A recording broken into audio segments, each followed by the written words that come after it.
seated.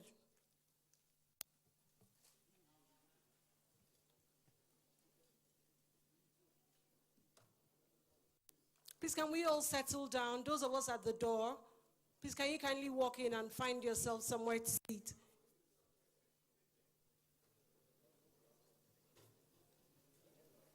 Please, can we clear the exit doors?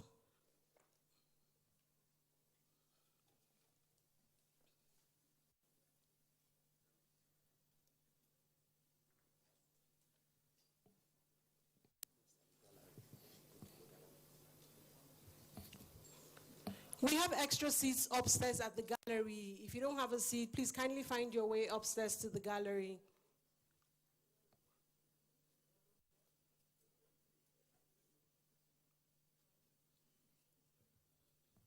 Distinguished senators and honorable members of the House of Representatives, our special guest of honor, His Excellency, Honorable Minister of State for Petroleum Resources, the Permanent Secretary, Ministry of Petroleum Resources, our host, the Group Managing Director of the NNPC, heads of government agencies and parastatals under the Ministry of Petroleum Resources, Chief Operating Officers and top management staff of NNPC, captains of industries, stakeholders in the oil and gas industry, members of the press, distinguished ladies and gentlemen. A very good morning to you, and on behalf of the Group Managing Director of the NNPC, and in my capacity as the MC, it's my distinct honor and pleasure to warmly welcome you to this hybrid event, the official launch of the Nigerian Upstream Cost Optimization Program, NUCOP. In NNPC, safety is of utmost priority to us, and we continue to foster an uncompromising organizational culture of safety first, which means safety always. On this note, I'd like to kindly urge you to direct your attention to the screen in front of you as we take a safety moment. Can we have the safety brief, please?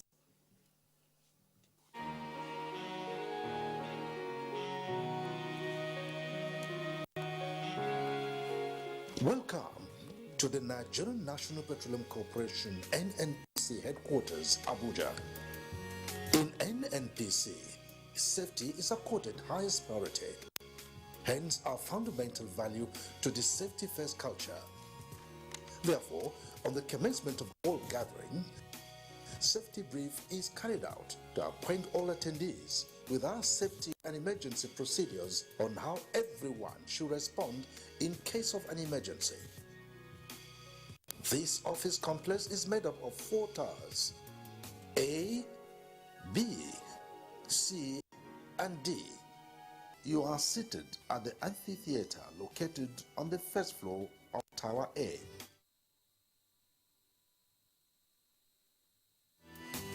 The restrooms are located outside the amphitheater.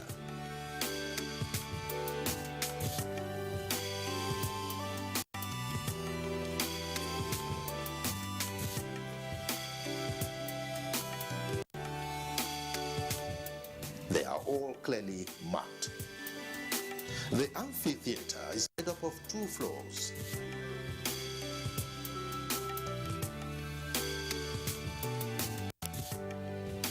The first floor and the gallery.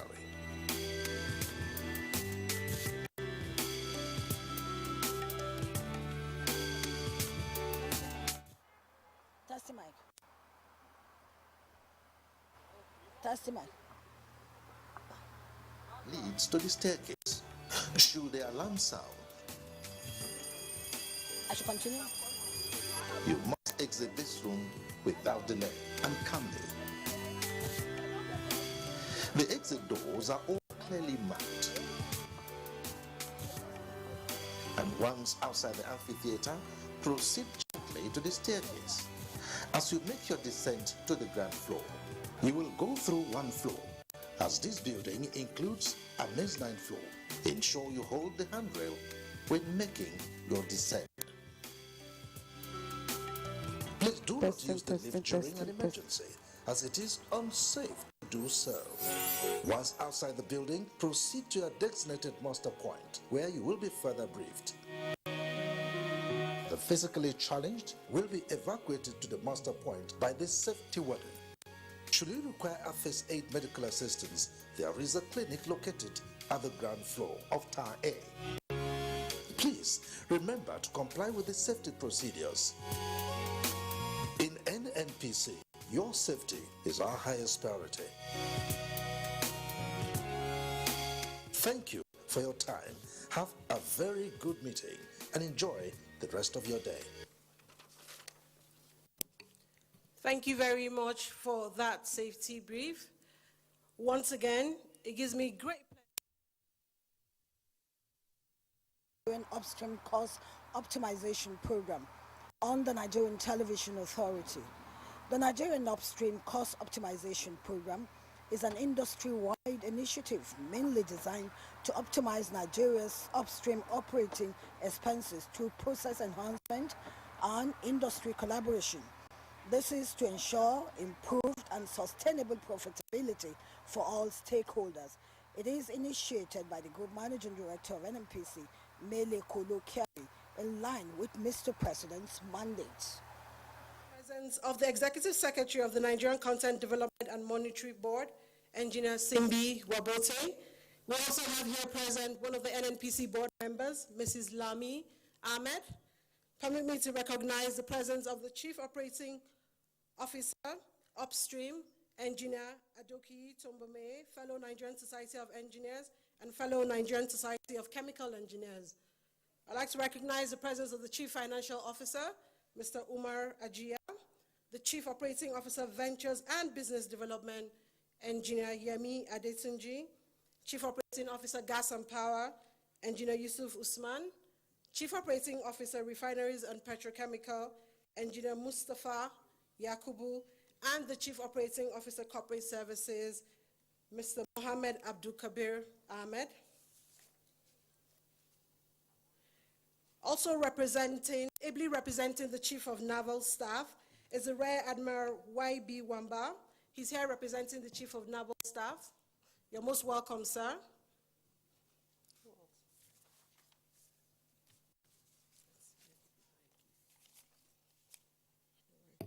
I'd also like to recognize the presence of Honorable Nicholas Mutu, Chairman House Committee on Gas.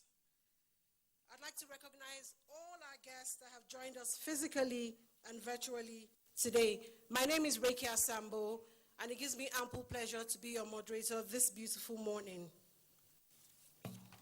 Today, we're visibly gathered here to witness the official launch of the Nigerian Upstream Cost Optimization Program. NUCOP. NUCOP is an industry-wide initiative designed to optimize Nigeria's upstream operating expenses through process enhancement and industry collaboration to ensure improved profitability for all stakeholders. And to formally kick off our event this morning, it's my pleasure to invite the Chief Operating Officer Upstream, Engineer Adoki Tombomie, fellow Nigerian Society of Engineers, fellow Nigerian Society of Chemical Engineers, to deliver his welcome address. CEO, sir.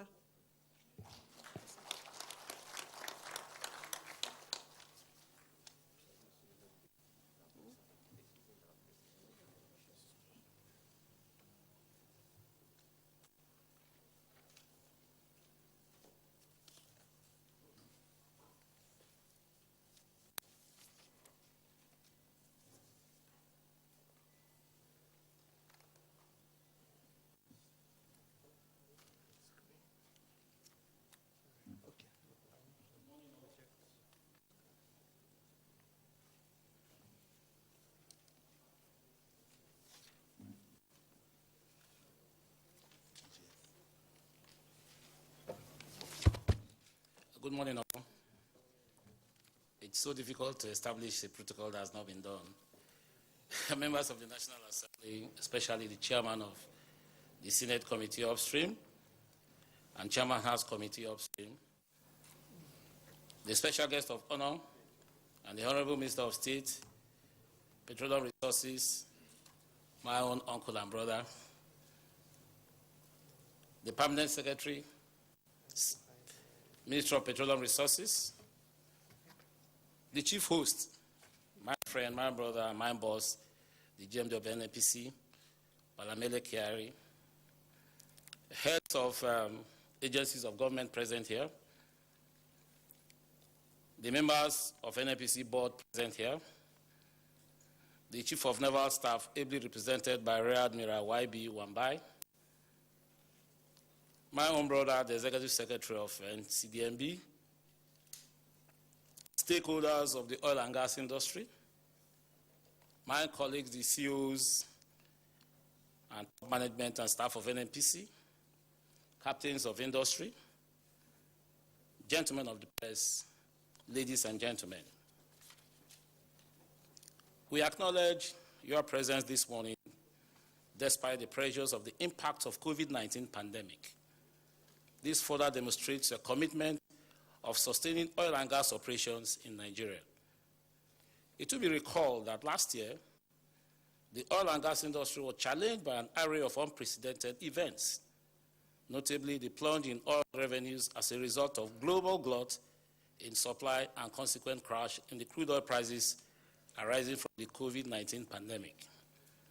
These events significantly impacted realizable revenue streams from the sale of crude oil, which for a long time has remained the major foreign exchange earner for Nigeria. In view of the demand, uncertainty, and depressing prices, OPEC and OPEC Plus agreed on the 12th of April to cut production by 9.7 million barrels per day, which took effect from the 1st of May 2020. It was later tapped out to about 7.7 million barrels per day, effective from 1st of July to the 31st of December 2020. There was a further reduction to 5.8 million barrels, which is taking effect from January 2021 up to April 2022. These prevailing circumstances occasioned the need for NNPC to cut down production costs for business continuity as crude oil sold at below cost. Hence, the dynamic GMD of NNPC issued a directive that unit operating cost called UOC should be reduced to suboptimal of $10 per barrel. As part of the cost reduction initiatives, we identified the main cost drivers, amongst others which were human resources, logistics, security, direct lifting, operating maintenance, and public affairs. These cost drivers accounted for about 80% and 60% of the joint venture and the PSC operating costs, respectively. These were identified. A clear roadmap for the reduction of these cost elements will champion our resolve towards achieving an overall reduction of the unit operating cost, which ultimately will improve our bottom line. Several engagements have been held with industry players at different fora, but to further entrench the aspiration of the GMD's TAPE agenda, which is transparency, accountability, and performance excellence, there was need for a wider industry engagement, which has necessitated this gathering.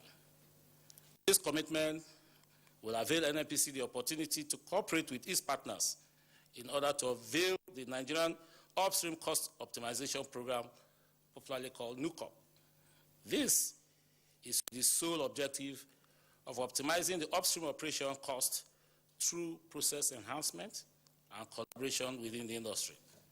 The successful implementation of this laudable initiative will further support the execution excellent drive of the GMD from what he popularly referred to as PowerPoint into actions.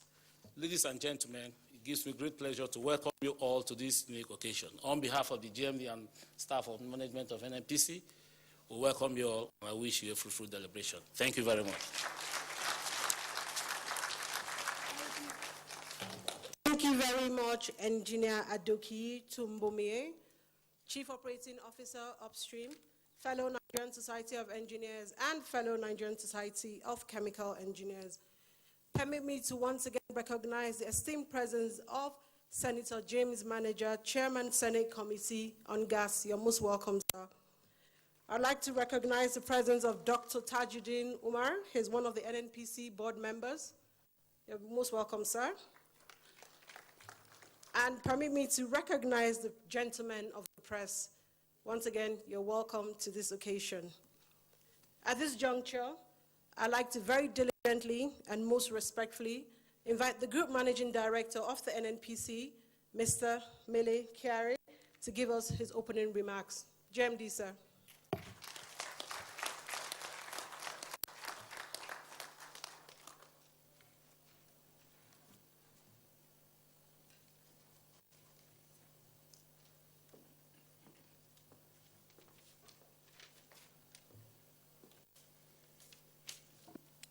Thank you very much, Rakia.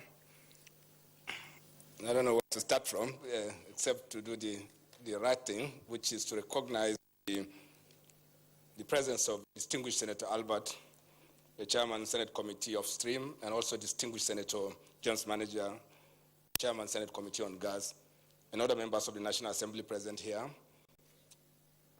I also humbly recognize the presence of my boss, and the Honourable Minister of State for Petroleum Resources, Chief Timothy Silva, and my brother also. I think I need to add this. And distinguished members of the board of the NNPC present here, and the rest of them have connected online.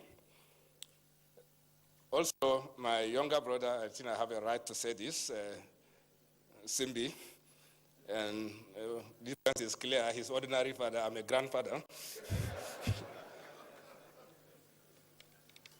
Heads of parastatals of government present here, particularly those of them from the Petroleum Ministry, our partners, led by the chairman of OPTS, Mike, you're welcome, and everybody else that I can see, too numerous to mention, but I can also see the country chair of Shell, who has come out with his marks to join us, and also the representative chief of naval staff, very critical to mention this because we all know that there are issues around security in our areas of operation.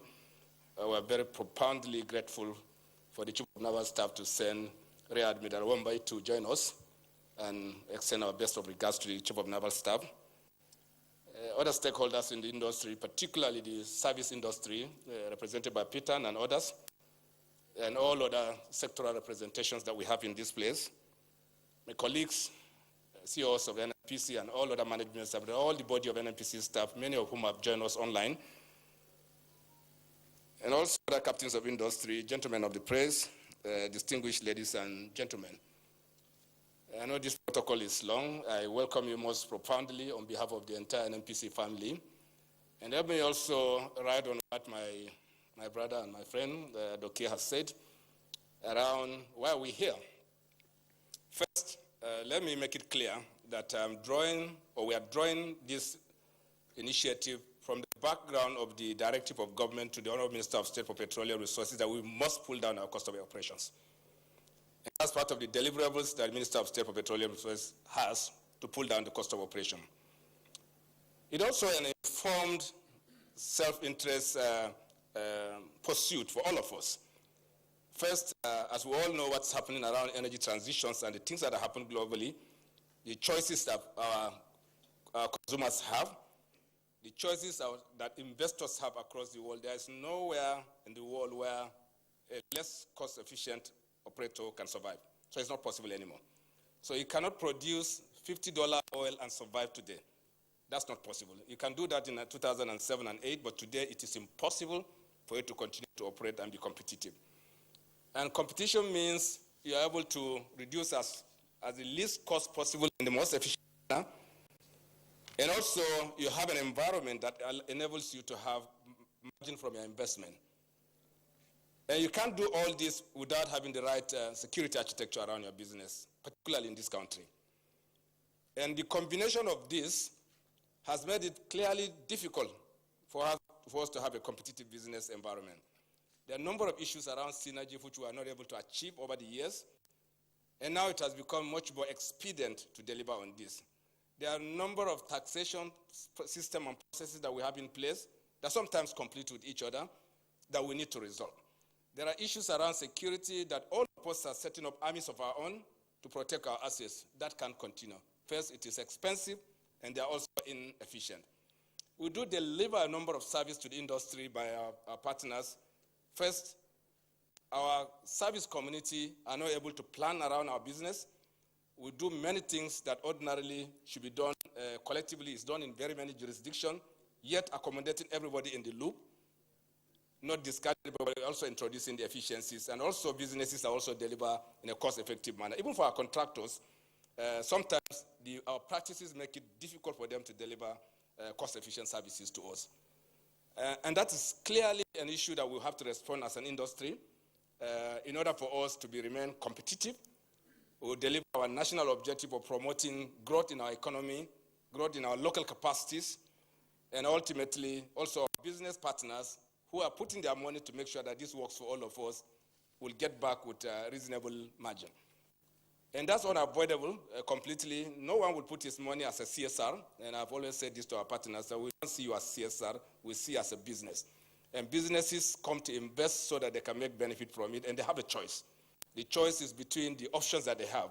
Why must I do it here if I'm going to make $1 out of every $100 I invest here when I can go next door and make $10 out of it? There's no compelling reason for anyone to stay and do business with you. That is the condition. And the only way to stop that is to cut down on costs, become more efficient. You have the best of fiscal framework that you have in the country. And of course, overall, there's an assurance of security of staff, personnel, and our assets. So that's why we are here, to see that, take that collaboration forward. We're already seeing the value of those collaborations in the sense that cost of production, the operating cost has gone down substantially since the start of the agenda that you asked us to deliver. And our target is to come to a unit operating cost of a maximum of $10 to the barrel. And this is possible, this is within sight. And with the collaboration that you can see from the presence of our colleagues, some of whom have joined us online, particularly, let me recognize the MD of ExxonMobil who has joined us online, and also Crystal, the MD of Equinor, who is also unavailable. I'm sure that she has joined us online. Others are physically here present, and therefore, ladies and gentlemen, it's my absolute pleasure to welcome you here. This is task that must be done. These are very tough times for the industry. We agree completely. Even for our country, they are very, very difficult times. And this partnership will help us support our country, support our businesses, and ultimately exit some of the troubles that we have around our businesses. Ladies and gentlemen, thank you very much. And I'm sure you must have seen a number of newspaper conversations around price of petroleum. Well, I'm sure we're all happy here that crude oil has hit the $60 mark by yesterday, and probably growing, but certainly not going beyond this voodoo game. We don't see it crossing the 65 mark. We said 60, now we have reached 60, so we're getting to 65. But it comes with its consequences. One of it is that it impacts on the price of finished petroleum product anywhere in the world, including our country. And this is a tough challenge that we're dealing with to make sure that we're able to keep this country wet. Despite all the challenges, we have a clear directive of government to regulate the downstream sector. Engagements are going on with labor so that we have a structure that will ensure that there is no exploitation of the ordinary person by the vagaries of the market. And we are going to close that conversation with labor. And as we do this, we'll continue to manage the situation. But obviously, there's no provision for subsidy in this year's appropriation budget. Evidently, we'll cross this. And we'll put everything behind us so that this country will live better for all of us. Otherwise, thank you very much, ladies and gentlemen. Thank you very much, GMD. I think the GMD deserves another round of applause.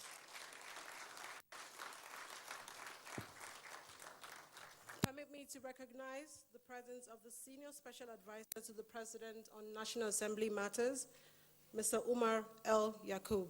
You're most welcome, sir.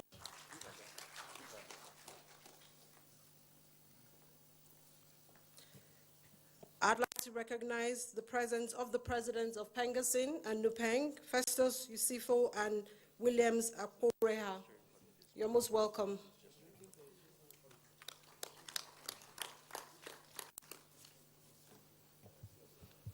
In my favorite words, I would say we have reached the crescendo of this auspicious gathering, and to officially launch NUCOP and to give the keynote address with all sense of humility, I'd like to welcome to the podium a special guest of honor, His Excellency, the Honorable Minister of State for Petroleum Resources, Chief Timipre Silva. Your Excellency, sir.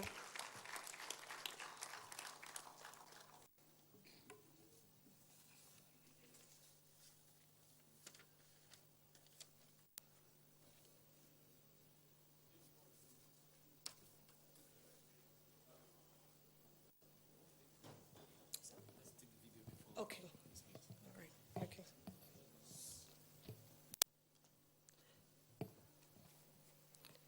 So we'll be taking a video, and the video will be introducing us to NUCOP, the Nigerian Upstream Cost Optimization Program.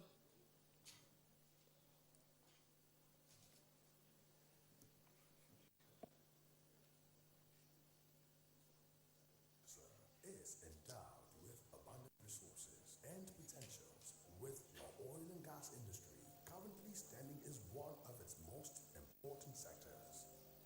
The industry contributes about 10% of the nation's GDP, over 90% of exports, while accounting for 80% of the federal government's revenue.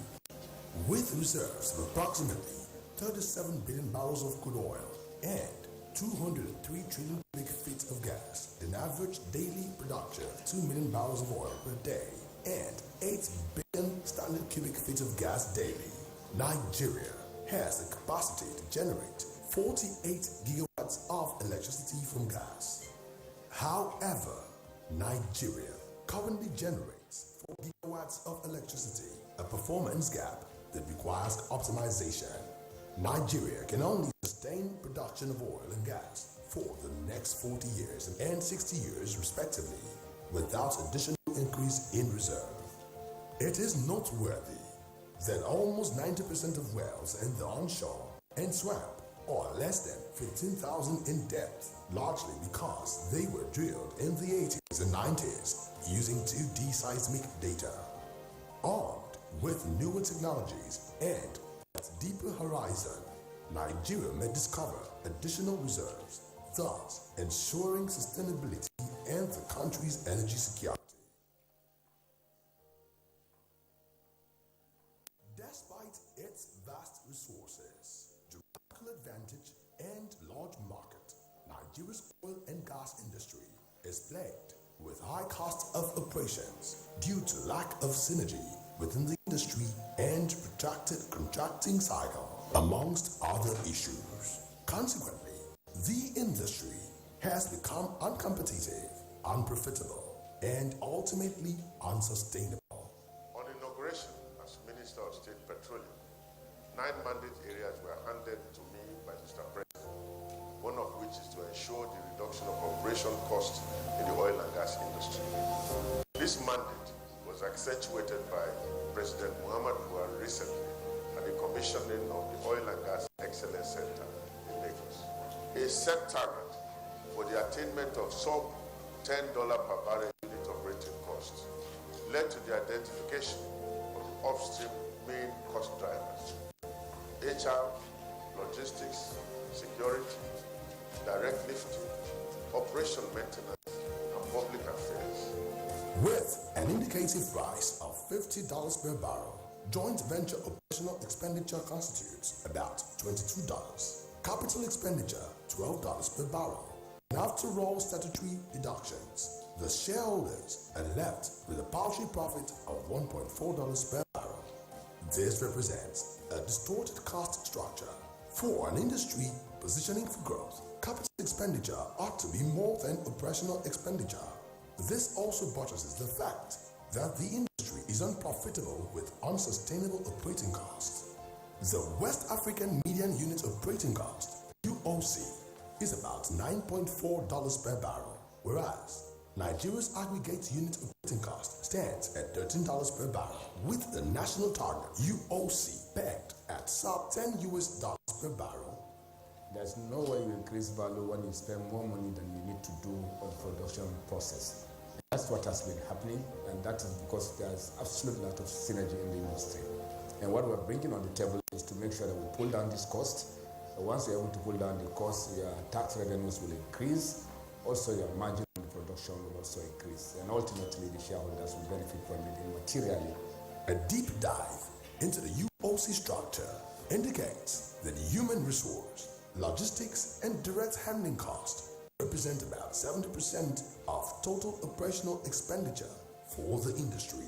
If these major cost drivers are optimized, it would substantially reduce the OPEX and achieve the national target of $10 per barrel. A breakdown of HR cost indicates staff costs and emoluments constitutes about 74% of the total cost, whilst a closer look into logistics cost indicates that marine, aviation, and procurement and contracting are the key drivers representing approximately 70% of the cost. Furthermore, analysis of direct crude handling costs shows a continuous increase over the last 8 years from $2.65 average in 2012 to $4.3 average in 2020. This rise in cost is irrespective of market realities. Underlying all these costs is the protracted contracting cycle. NNPC has a mandate to achieve 6 months contracting cycle. However, it currently takes an average of 18 months to process a contract. In the last 6 years, NAPEMS has processed an average of 1,567 contracts, which is enormous considering we are not a contracting company. The industry needs to put measures in place to debottleneck the contracting cycle to achieve the 6 months mandate and reduce the volume of contract processed in the industry. Doing this also enables you to create more employment, more opportunities, so that companies can now focus on assets that are able to produce optimally. They're also able to invest intelligently, unlike what we're doing today, where we invest on other assets that probably don't bring any value on the table. And by doing this, you are going to expand opportunities so that companies will now see that this company is serious about making sure that alignment is obtained in industry. If Nigeria does not allocate more funds to capital expenditure in the oil and gas industry, then the future of the industry is bleak. On the other hand, a 50% reduction in the personal expenditure can yield up to 100% increase in profitability. Thus, the industry must do everything to reduce operating costs in order to improve returns to its shareholders. Oil is a commodity, it's a commodity business. I mean, it's a global business. So, given that there's been a decline in demand, then the oil which will be produced or which will be produced profitably, is the oil which is the lowest cost. So, I think a lot of the OPTS members and my own company have been trying to focus on low cost oil. There's no shortage of oil. The focus now is making sure that we can produce the oil the most cost effective we can, and that's the only way to be profitable. To ensure the sustainability of the oil and gas industry and increased profit to shareholders and investors, Honorable Minister of State on Petroleum Resources, Chief Timmy Press Silver, hereby launches the Nigeria Upstream Cost Optimization Program, NUCOP, with an objective of optimizing upstream operation costs through process enhancement and industry collaboration to ensure improved and sustainable profitability. Industry experts will be required to engage under the Nigerian Upstream Cost Optimization Program, NUCOP, to champion several initiatives that will support our cost reduction aspiration and set a path towards achieving an overall reduction of unit operating costs, whilst ultimately improving our bottom line.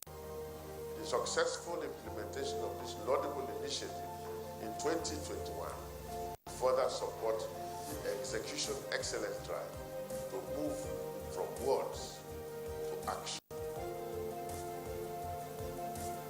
The NNPC developed the following strategies for optimization of OPEX. 1. To address marine and helicopter logistics and security costs, which are driven mainly by helicopter and vessel count. NNPC is proposing clustering of contracts per location and co-sharing of services for marine vessels and helicopters. Also, and placing longer duration call-off contracts for each cluster. So, operators within each cluster will use the same contracts and share services, thereby reducing the UOC. Furthermore, to optimize crude handling charges, which is the key driver of direct handling cost, NNPC proposes renegotiating the existing crude handling agreements, CHA, to ensure they are dynamic and reflective of market realities. So the major challenge in the Nigerian oil and gas industry is really about the cost of doing business. And in 2020, we did do a very, very deep dive into the base of our costs. And we looked at all the different cost buckets that we have. And we made sure that we effectively cut down costs without endangering value. And because of that, we're in such a robust and stable position for the start of 2021. The corporation will initiate in-situ utilization of hydrocarbon and produced water to optimize procurement and contracting costs, driven largely by inventory and warehouse management. NNPC proposes the automation of the inventory management system via NIPEX. This will serve as an inventory exchange platform for surplus inventory to all operators. It also ensures proper oversight of the inventory and warehouse across the industry, therefore promoting efficiency and cost savings. Lastly, to optimize the protracted contracting cycle, NNPC proposes joint decoupled one-off upfront comprehensive technical evaluation process, JDOACTEP. Simply means that, going forward, the technical phase is to be decoupled and conducted upfront on a continuous basis irrespective of the availability of opportunity. NUCA will yield the following benefits to all stakeholders in the industry. 1. The reduction of UOC will increase profit to shareholders and investors. 2. Clustering and co-sharing of contracts and services will increase synergy amongst operators, reduce cost, and reduce the volume of contracts processed by the industry. Also, the JDOACTEP and emplacement of long-term call-off contracts will reduce our contracting cycle to 3 months or less, thereby freeing up man-hours and resources for other key activities. Finally, NUCAP will promote efficiency and standardization of costs, increase profitability, enhance ability to compete amongst our peers, and make the Nigerian oil and gas industry more attractive to investors. Definitely, by the end of this year, we'll see significant change in the cost structure of the industry. It's already showing up, and we think that the $10 per barrel unit technical cost is realizable by the end of this year, having all these engagements that are going on and the decisions that we're making as an industry. And doing that means, more activity. Once you have more activity, you're able to increase your production, and you're also able to increase your reserves as we plan. So definitely there's an obvious connection between aligning your procurement processes, your planning process with the overall objective that you're going to achieve. And I think they're connected and they will be realized ultimately. To ensure successful implementation and execution excellence of NUCA, a collaborative governance structure comprising all stakeholders at various levels will be inaugurated under the sponsorship of the GMD, overseen by the COO Upstream and GGM NAPEMS.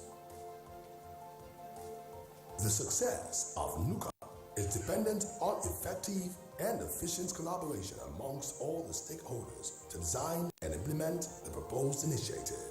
I am assured that with the successful implementation and execution excellence of NUCA, the Nigerian oil and gas industry will achieve a contracting cycle of 6 months or less, UOC of SAP $10/BBL, therefore making us more efficient, effective, profitable, sustainable, and competitive.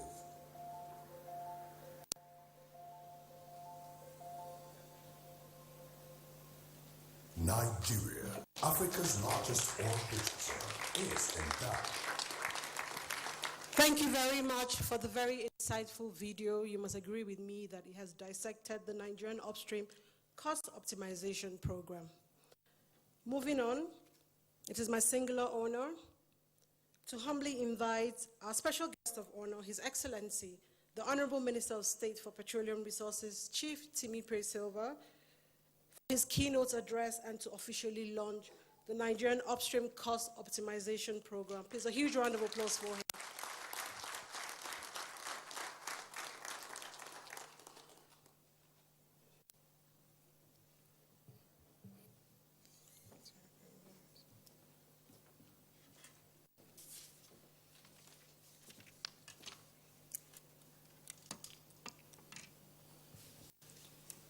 I'm sure you will agree with me that everything that needs to be said has been said, especially in the video.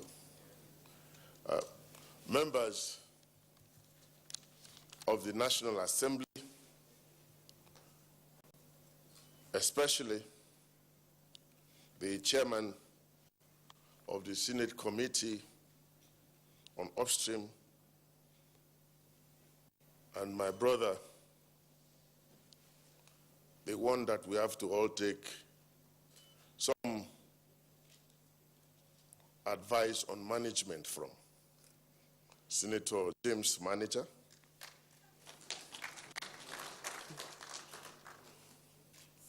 the chairman of the House Committee, Upstream, members of the NNPC board, the chief host, my brother, the GMD of NNPC, Malam Mele Kiare, heads of ministries, departments, and agencies of the federal government, including those under the Ministry of Petroleum, especially the Executive Secretary of the NCDMB, the representative of the Chief of Naval Staff, stakeholders in the oil and gas industry, CEOs and COOs, and top management of NNPC, captains of industry, gentlemen of the press, distinguished ladies and gentlemen. I'm very delighted to be part of this important occasion for the launching of the Nigerian Upstream Cost Optimization Program, NUCOP, aimed at optimizing our upstream operation expenses through process enhancement and industry collaboration. You will recall that one of the top 9 priority areas given to the Ministry of Petroleum Resources under the next level agenda of Mr. President is the reduction in crude oil extraction costs. At the Ministry of Petroleum Resources Ministerial Retreat held in late 2019, we identified some initiatives to tackle the challenges of high cost of crude oil extraction in Nigeria. The major cost drivers identified as contributing to the high cost of crude oil production in Nigeria when compared to low production cost countries like Iran and Saudi Arabia can be classified under 5 dimensions: capital expenditure items, operational costs, systemic cost factors, costs associated with contracting procedures, and policy-related elements. A further diagnostic of these cost drivers revealed that the bane of high production cost profile in Nigeria include the following: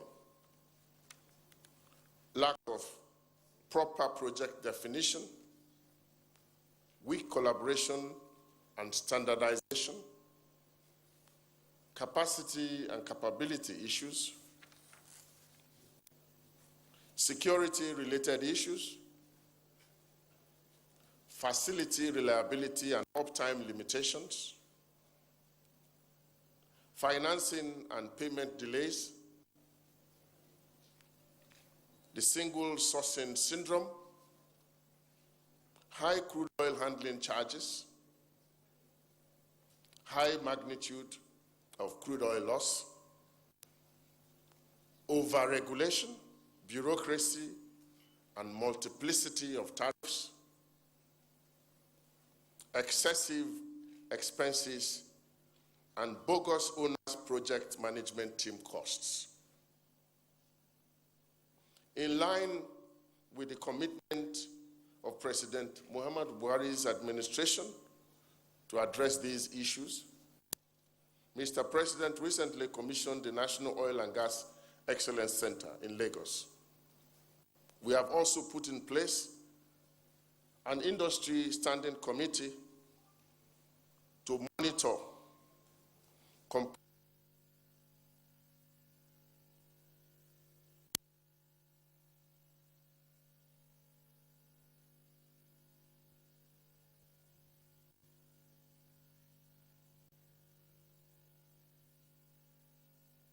NNPC, DPR, NCDMB, IPPG, OPTS, and PTAN.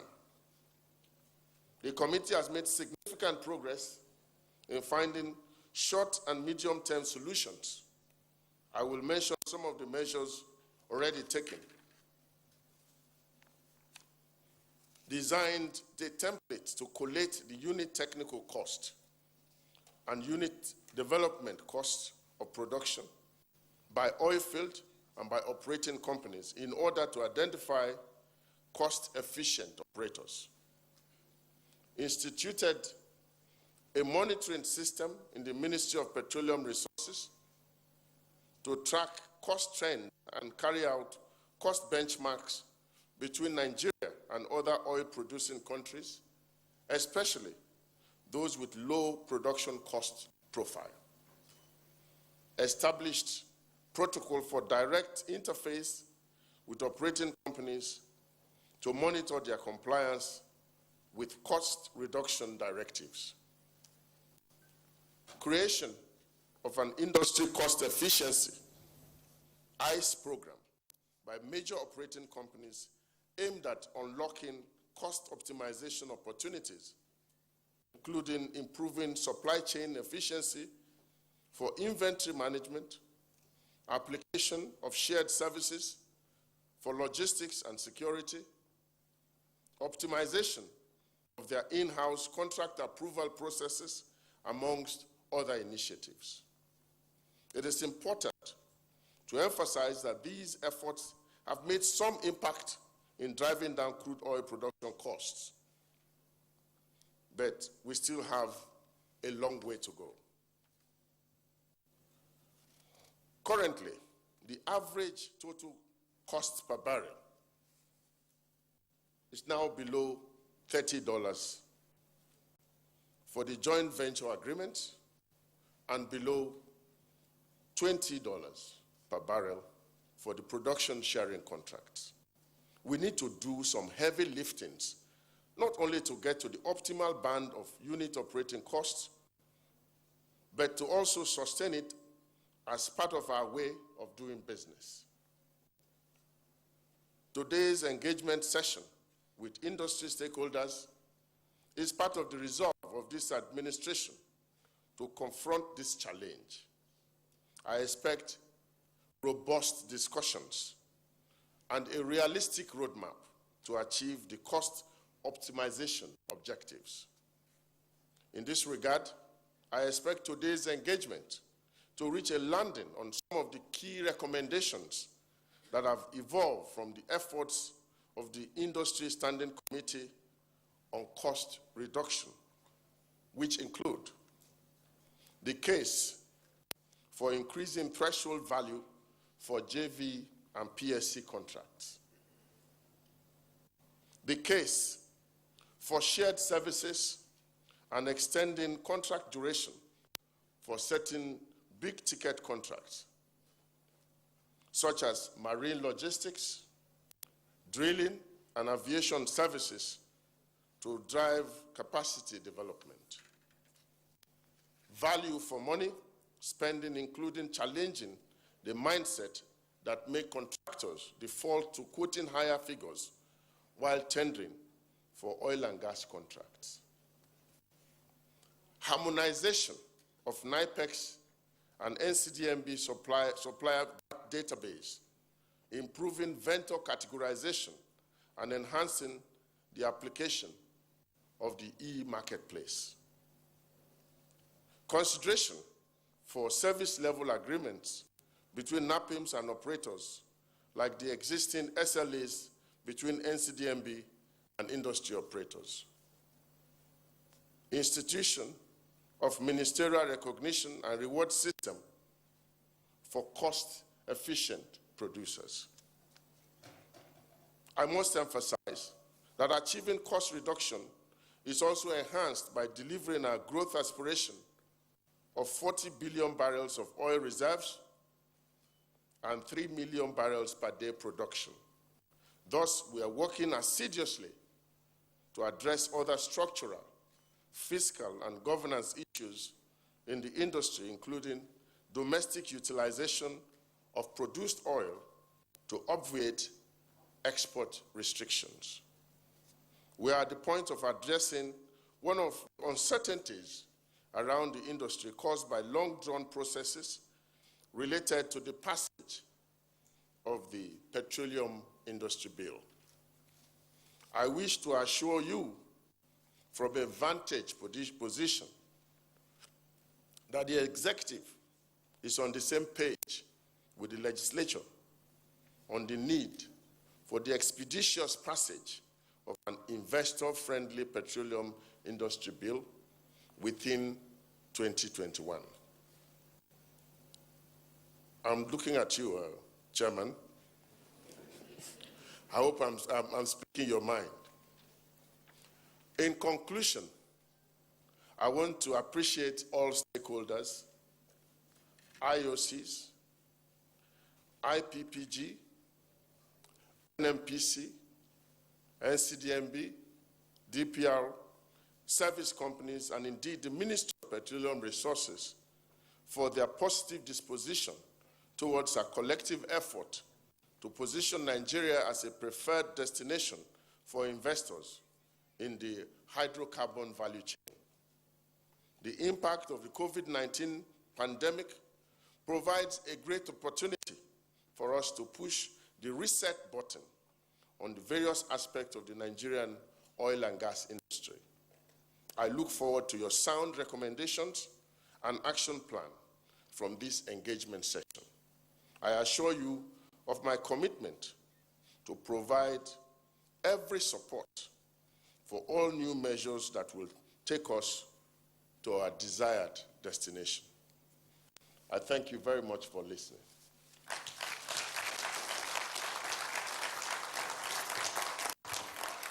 Thank you very much to our special guest of honor, His Excellency, the Honorable Minister of State for Petroleum Resources, Chief Timmy Pray Silva. Please, can we free our hands and give him the warmest round of applause as he walks back to his seat.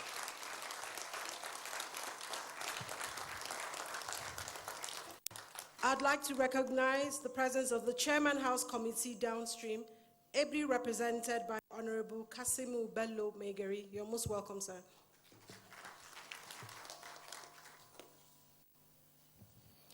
May I once again invite to the podium the Group Managing Director of the NNPC, Mr. Mele Kiari. JMD, sir.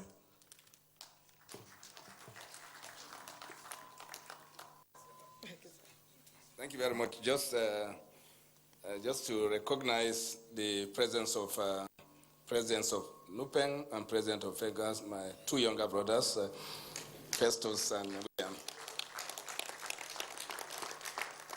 I know you'll be very, very interested in this conversation. As we all know, when you talk of OPEX, the people are the greater part of the OPEX. And we all need to collaborate and manage that relationship to make sure that this industry survives for the interest of all of us. All of us are employees of the industries. Even the non-Pengas and NUPEM members are part of it. Otherwise, thank you very much for coming. And the Honourable Minister also graciously wants to say a few words after the rest of the people have made the comments. He will close those comment session of this engagement. Thank you very much. Thank you very much, GMD. We'll be switching gears a bit and we'll be taking remarks by key industry players. And the first remarks will be taken by the Chairman, Senate Committee Upstream, Senator Basi Akpan.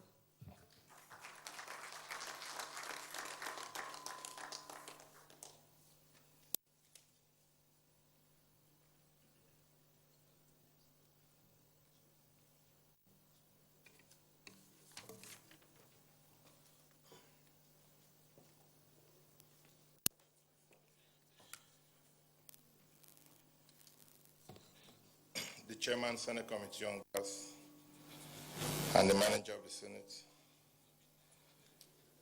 Senator James Manager, the Chairman, House Committee on Upstream, represented here, the Honourable Minister, my brother GMD, distinguished ladies and gentlemen.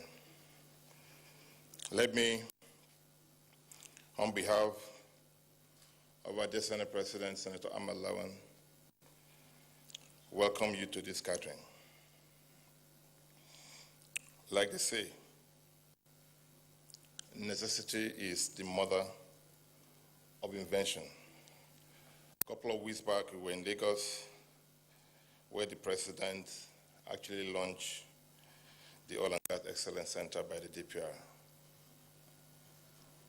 And the objective of that launch was based on the need to holistically harmonize the cost structure in the upstream oil and gas industry, championed by DPR.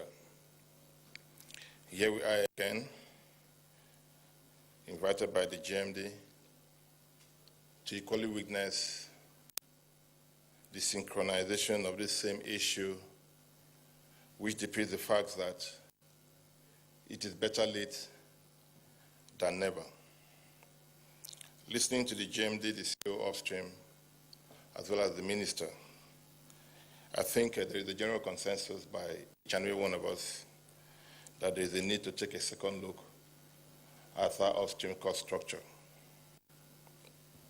I believe the pandemic has provided this platform. Like the GMD had clearly stated, there is no reasonable investor that will still be looking at existence in this industry at a $50 cost, production cost structure. We believe as members of the National Assembly that the real essence, we must come to terms with this fact, is to pay greater attention to the passage of the PIB. And we want to assure this gathering that this 9th Assembly, headed by Senator Ahmad Lawan, will pass this PIB before the end of April 2021.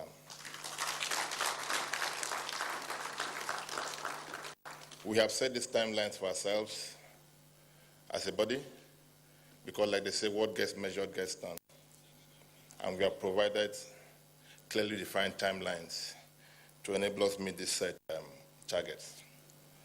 Listening to the GMD, listening to the Minister and the CEO of Upstream, we all understand the need to look at our tax structure and the, as well as security challenges in the oil and gas sector.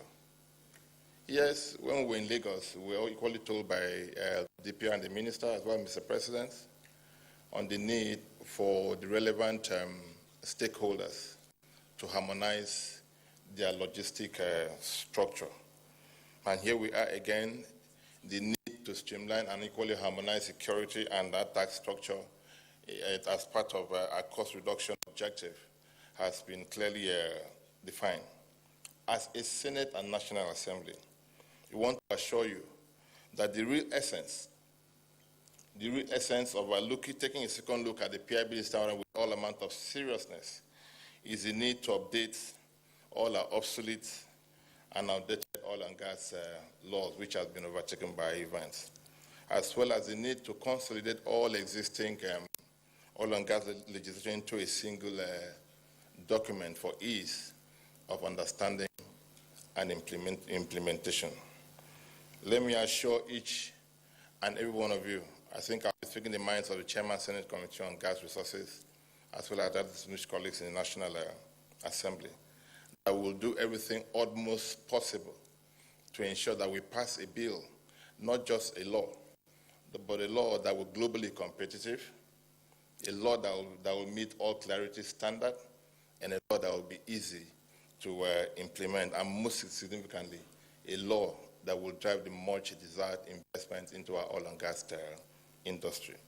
So I thank you all for inviting us to witness this auspicious discussion, and I want to assure you that we'll work with all of you as well as the executive to ensure that we leave this oil and gas industry far better than we met it. Thank you, and God bless each and every one of us in Jesus' name. Thank you very much. The Chairman, Senate Committee, Upstream, Senator Basi Akpan. To take the next remarks, I will be inviting the Executive Secretary, Nigerian Content Development and Monitoring Board, Engineer Simbi Wabote. A round of applause for him, please.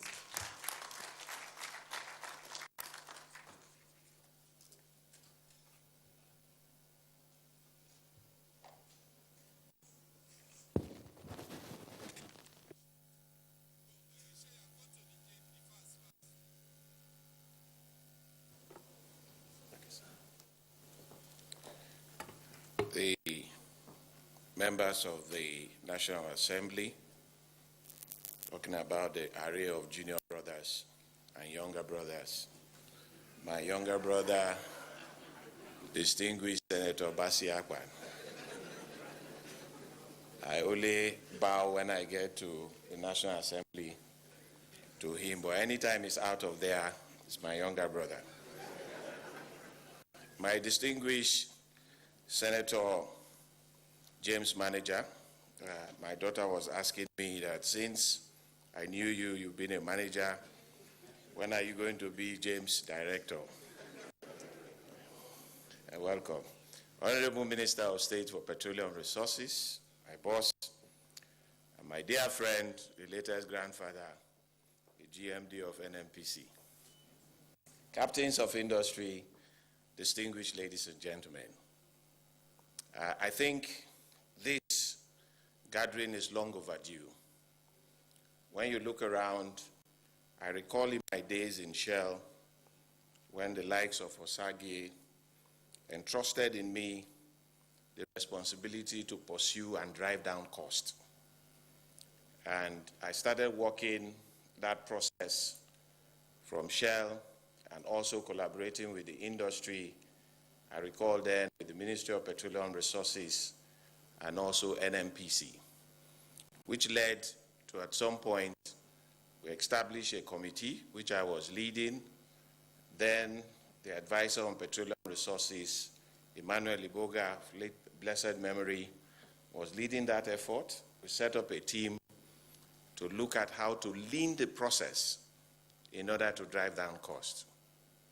So, in short, this is part of my DNA now, and I really appreciate this, GMD and the team. I can assure you that for us in NCDMB, we will collaborate effectively to see how we drive down costs in our business. And be rest assured that you have recruited an additional soldier to go through this process. I also recognize our brothers from Pengasin and Nupeng. Cost reduction comes with some pain, as well as comes with some pleasure. The pain, of course, will be felt, but what's important is how the business will survive. Because if the business does not survive, then we will all perish.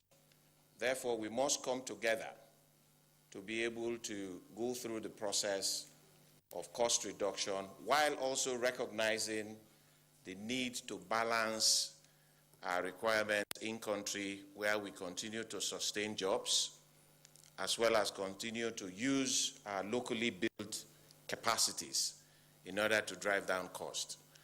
I've always been an advocate who believes that local content from where I stand, is a panacea for cost reduction. And examples abound today. If you look at the hall, some years back, you would have seen a lot of expatriates in this hall driving our business. But today, you have managing directors of most of the IOCs, not to talk of the IPPG group that will boast of 99.9% of Nigerians managing that business. I did an analysis internally trying to compare payments that we are giving to expats as opposed to Nigeria in terms of a study.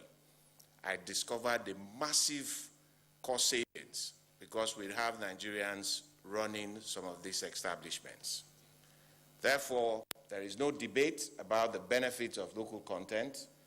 We must continue to drive that because, as the saying goes, if you think education is expensive, try illiteracy, and then you will see the consequence of that. Just to bolt that back, as we drive costs, we must continue to ensure that we sustain the jobs for our people, and we must continue to ensure that we get the best to be within this industry.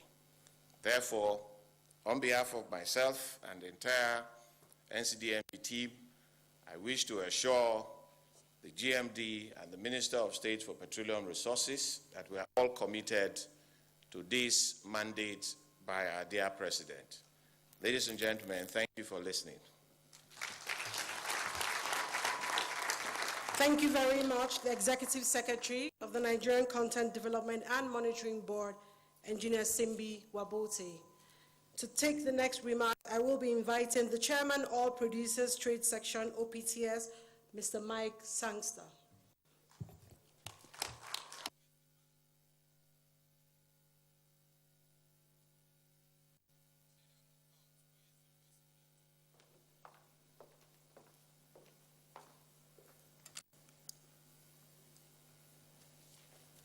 Good morning.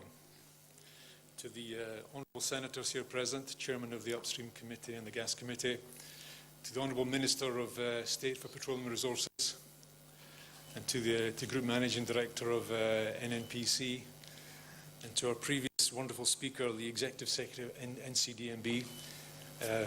Good morning, welcome everyone. Please allow me to stand on existing protocol at that point, if I may. Well, thanks very much for this opportunity to attend the event this morning and to speak to you. I think it's a very great initiative. I commend the Minister and the GMD for having taken together all the stakeholders this morning to talk about this very important issue. You know, we've all been talking quite a lot recently about the industry in Nigeria and the lack of investment that we think we've seen over recent years. You know, the analysis that we have done indicates that of $70 billion committed to upstream projects in Africa over the past 5 years, only $3 billion came to Nigeria, which just doesn't seem right. Given what we've seen this morning in the presentation about the potential of the resources, then there's something which is not right, which is not working. And there are two areas which I think really need to be addressed. First one is obviously the petroleum industry bill, and we've heard from many speakers this morning, I think, about the efforts being made to pass the petroleum industry bill in the Ninth Assembly. And again, speaking on behalf of the industry, it's very encouraging to hear many speakers before me talk about putting in place a competitive fiscal system, a competitive PIB, which is win-win for the country and for the industry. So we very much welcome that initiative. Then I think the second area where we see a need to change as well is in the costs. And again, it's very encouraging to see that the analysis done by NNPC lines up with that, which I think many of the industry players have done as well, where Nigeria is at the moment quite a high-cost place to do business, and where the ease of doing business, you know, probably could be improved. So again, I think this New COP initiative really, you know, hits the right note. So the PIB is looking after the overall fiscal framework, the overall legislative framework, and I think this New COP will go a long way to addressing the costs. And I think some of the issues that were raised, I think already this morning in the various presentations, I think there's some very key points there that I would like to emphasize. You know, we do we do see quite a lot of different fees and taxes and levies on the industry, and I'm sure I heard the Minister say that's something that needs to be addressed. Security and theft obviously is an issue, and again it's good to see a representative from the Navy as well, because that's an issue I'm sure we can all work together on. And I think improved collaboration from the industry, I think, as well, is an area where we can all strive to do better. And some of the items that were mentioned, I'm sure, on logistics and so on, are areas that we can work on. So I think it's a very good idea to bring us all together today, all the stakeholders, and again, recognise, you know, my colleague from Pengasan and Nupeng this morning. They all need to work together to find a way to make the industry more efficient and more cost-effective. I think some ideas about shortening the contracting cycle, I think, is very important. Lengthening the duration of contracts as well, I believe, would really help to drive efficiency. And I think also raising the ceiling, I think, of approvals within the production sharing contracts and the joint ventures as well, I think would very much help. So again, just thanks again for this initiative. I think it's a very, you know, commendable idea to bring us all together to drive some ideas. And I think myself, as chairman of OPTS, I think on behalf of all my colleagues, you know, here today, we very much look forward to working with the ministry and with NNPC to find a way to drive down the cost and to help, you know, drive back again that investment in the upstream business in Nigeria, which I think is for everyone's benefit. Thank you. Thank you very much. The Chairman of All Producers Trade Section, Mr. Mike Sangster. At this point, I would like to warmly invite the Chairman, Independent Petroleum Producers Group, Engineer Ademola Adeyemi-Bero.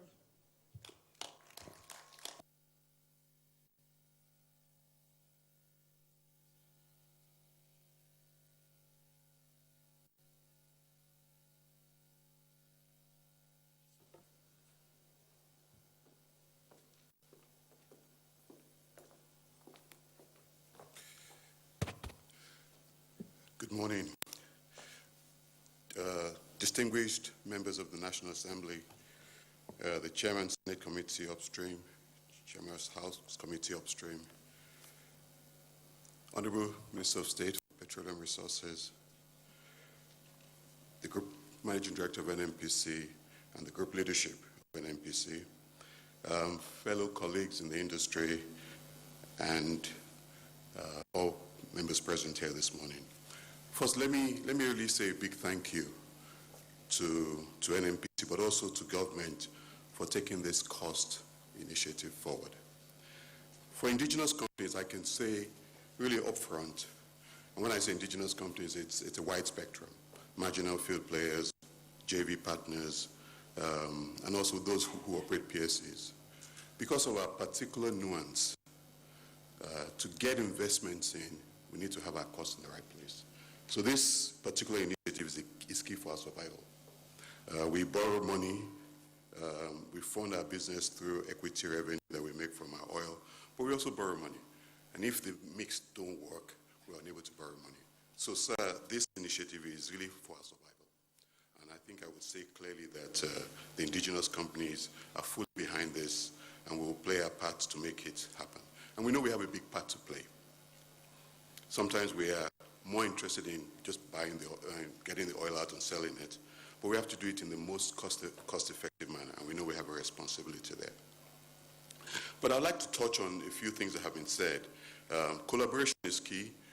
I think we and our colleagues in the international companies, the collaboration is getting better, and we know that we have to do a lot more. We have to share infrastructure in the ways we can, and they've talked about the process that needs to be improved. But I wanted to also touch on, when you look at the cost, you can split the cost into two buckets. There's what we control, and there's what we don't control. And the ones that we don't control, we also need to give that focus. And they're actually controlled by stakeholders who are not part of the oil and gas industry. But we use their services, we use their infrastructure, and hence we must feed and pay them. If I use an example of some of the wells we have drilled recently offshore, 20, 30, maybe even 35% of our cost is paying fees, which you sometimes don't really factor, but they're there because you're using logistics and you move through. You're paying MPA fees, you're paying all of these other fees that come to play. So as we look at cost, and I know my brother and our senior partner in the joint venture, we've talked about this. How do we look at the other cost that comes to our industry? And I'm saying it is not small.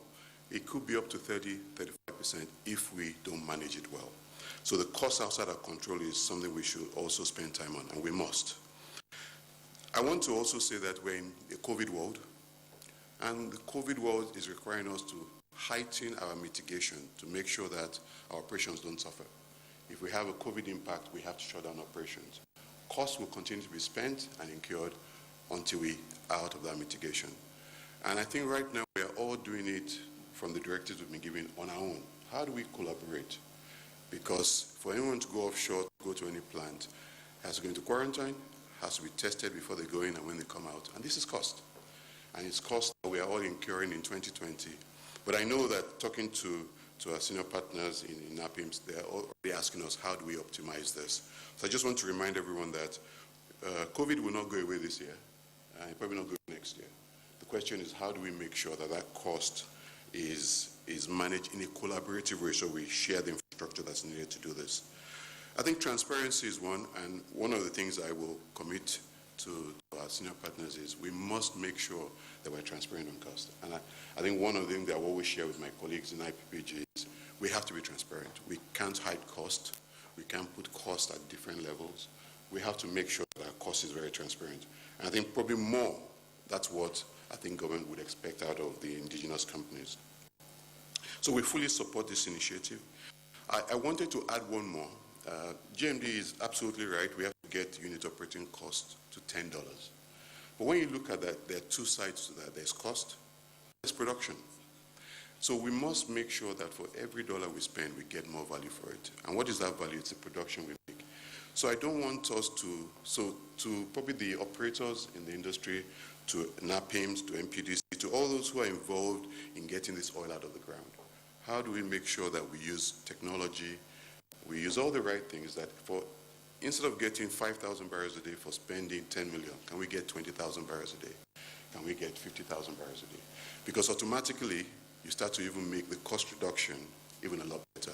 So I wanted to put the production one on the table as well. And it's technology, it's efficient operations, and all of that. But I think if I end, it's to say that we're fully committed to this, Honorable Minister of State. We're part of the initiative, and we'll continue to make sure that all we need to do, we do it efficiently.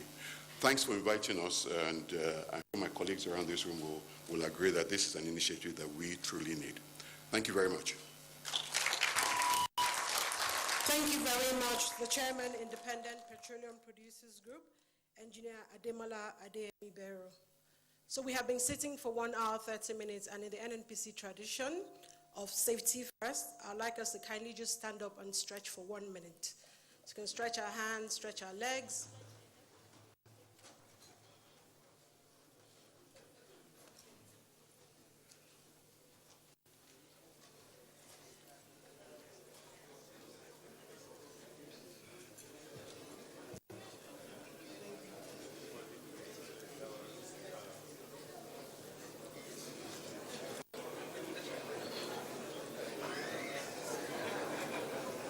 Sorry?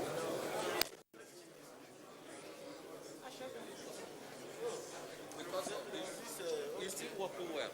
It's still working well.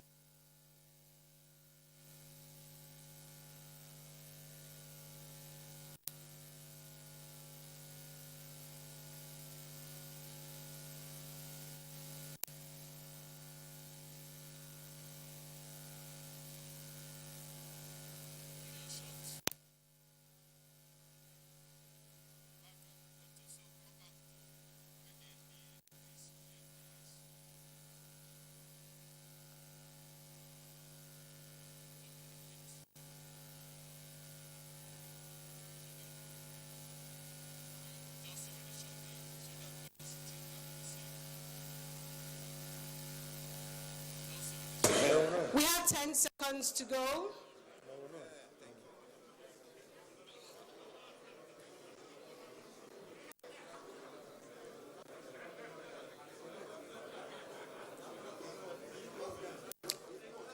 Five seconds. 4, 3, 2, 1. Please, may we all settle down?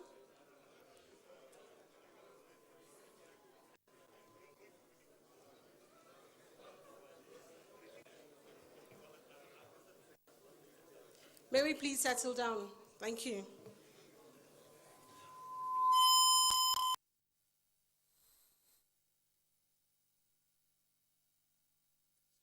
Take the next remarks. I would like to invite the Chairman, Petroleum Technology Association of Nigeria, PETAN, Mr. Nicholas Odinue.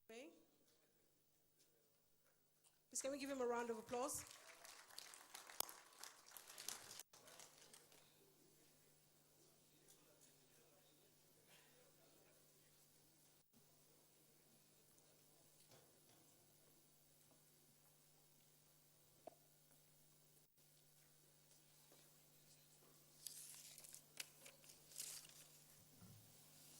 Good morning, everybody.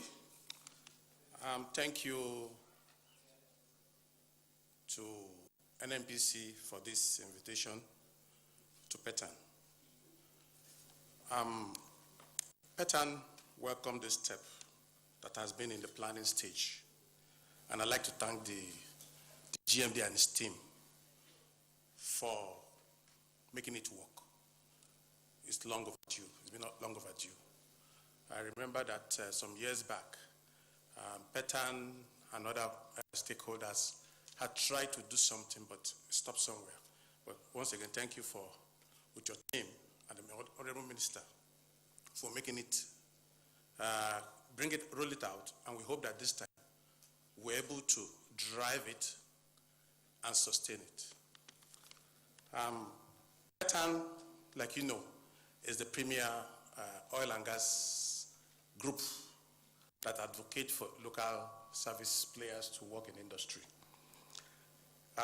PETAN, like our Southeast Asian colleagues and those in Middle East, believe in consultative and collaborative engagement with stakeholders.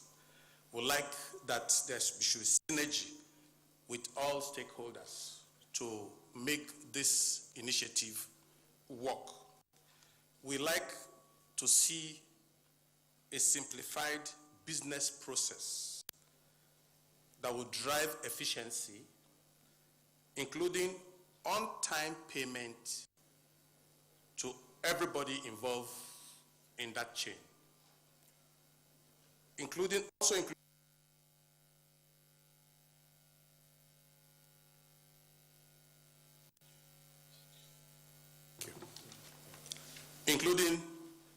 bid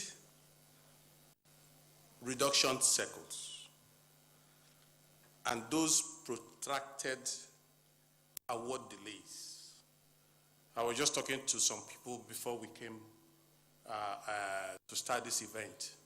We have people still waiting for contracts to be awarded from 2018, 2016.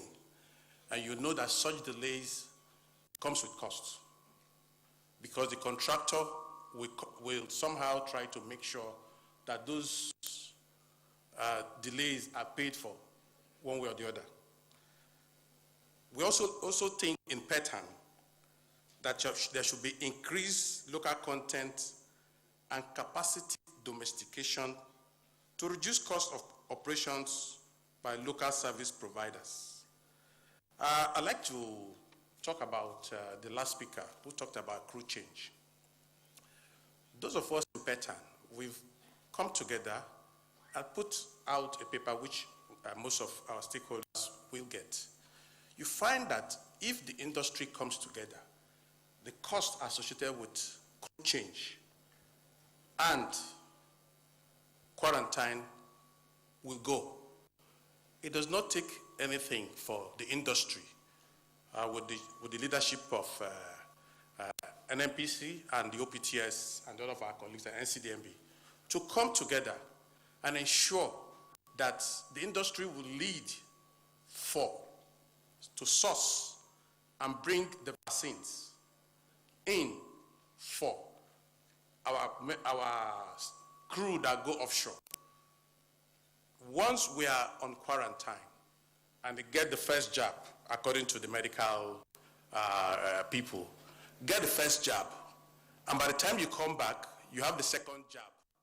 By the time you do that for the first 2 cycles, you eliminate that cost totally. So we have no need to quarantine people and spend so much money for logistics and hotels. And I think that in the next day or two, we will send that proposal to the stakeholders and see how this idea can be looked into.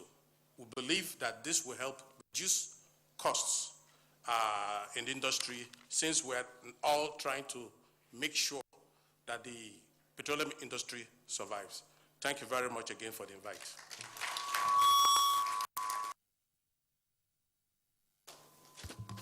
Thank you very much, Chairman Petan, Mr. Nicholas Odunuwe.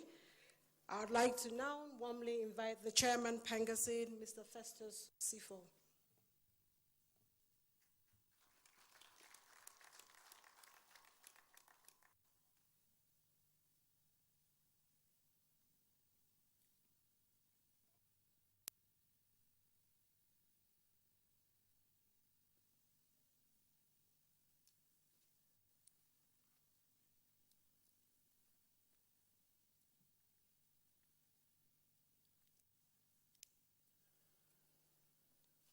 Chairman, Senate Committee on Upstream, and all other senators here present, the member of the House of Representatives here present, the Honorable Minister of Petroleum, GMD and NPC, captains of government agencies, and the private MDs. I wish to say good afternoon to us all. For us in Pengassan, we want to clearly state that what we are doing today is an initiative that Pengassan actually started several years ago. I could remember that in a lot of the IOCs, we have raised a lot of questions in some of the ways we've been doing our operations. And that now led to most of these IOCs setting up cost efficiency initiatives. I could remember that Chevron did something like that in the past. I could remember as well that ExxonMobil did something like that by setting up a team to look at their cost drivers. In Total as well, there was what was called the CI, the Cost Efficiency Initiative, that now later moved to what was referred to as 4C and D.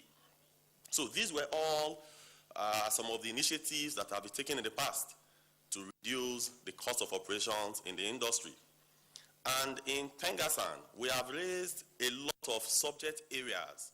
We have asked a lot of questions that has really optimized the cost of our operations over time.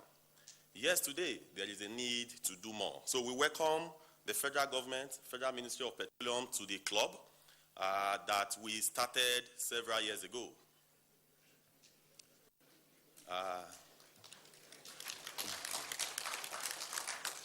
So for us, clearly, when we are looking at costs, at times we pay, I think I partner very well with the second to the last speaker that talked about the need for us not to be overtly fixated on cost, but the need for us to look at profit as well. Yes, it is good to reduce cost, but when we are reducing cost, we must look at operational efficiencies so that for every dollar we spend, what is the outcome? So because for us to have profit, that means we must generate revenue because the two parameters are actually the revenue and the cost. So we must look at both. Again, when the Honorable Minister started, I think when they showed him in the screen, the first thing that we heard about was the HRO cost. Yes, for us, we have asked a lot of questions about the HRO cost. You know, this morning I was with some of my colleagues and we were looking at some scenarios. I asked them, when you were employed in your company, say about 10 years ago, bring the cost of, or rather, what was your salary? He stated it. What is your salary today? He stated it. Then I asked him, calculate that salary that you were earning 10, 12 years ago when you were employed, divide that salary by the conversion rate as at then. So when he did it, it came up to about $2,500. I asked him, this is the full emolument, the total pay, including loss of allowances. Then I asked, calculate today. When he did today, it was around $2,300. So what that means is that in 12 years, his real income has diminished. What that means is that in 12 years, what he takes home at the end of a month has actually gone down. How did this happen? If you look at, for example, in 2016, early 2016, our exchange rate was about $1 to about 200 naira. Today, our exchange rate, we know what it is, close to 1 to 500, because the real exchange rate is what is obtainable there in the street. So what that means clearly is that if you were employed in 2016 to work in a certain company and you are being paid, let's assume, 200,000 naira. That